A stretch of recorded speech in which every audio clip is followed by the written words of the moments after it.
D'ailleurs, 629 personnes de 8 nationalités différentes ont été sauvées par la police malienne.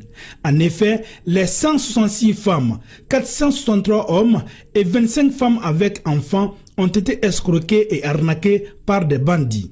Ils les faisaient venir à Bamako avec des promesses d'emploi au Mali ou en Europe. Le modus operandi consiste à quoi faire?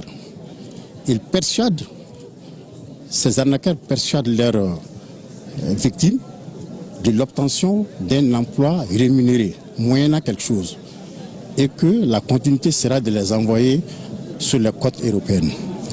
Mais une fois sur place, ce n'est plus le cas. Donc il les incite davantage, comme c'est des gens qui espèrent sur cette aventure, il les incite davantage à faire venir d'autres personnes aussi qui vont leur payer des sous. C'est donc pour prévenir à d'éventuels troubles à l'ordre public que la police a arrêté ces personnes.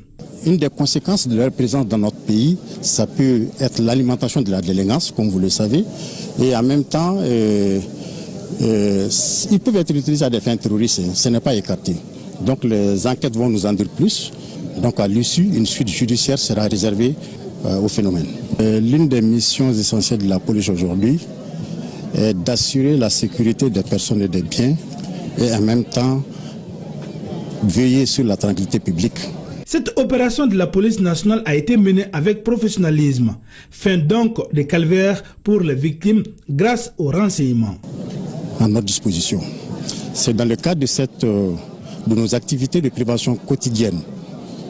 Et sur la base des renseignements reçus et conformément aux instructions et aux directives de la hiérarchie, une descente spéciale de police a été opérée à Irimadio Bakorobabougou avec l'ensemble des forces de sécurité.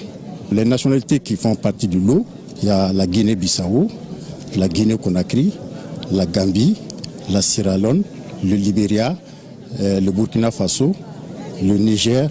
Dans cette affaire d'escroquerie et de séquestration, la police continue son enquête. Elle invite l'ensemble de la population à se départir des offres d'embauche trop faciles et alléchantes. Et le directeur régional de la police du district de Bamako nous informe que la quasi-totalité de ces interpellés ont franchi nos frontières de façon irrégulière et ils sont majoritairement sans pièce d'identité. Vigilance.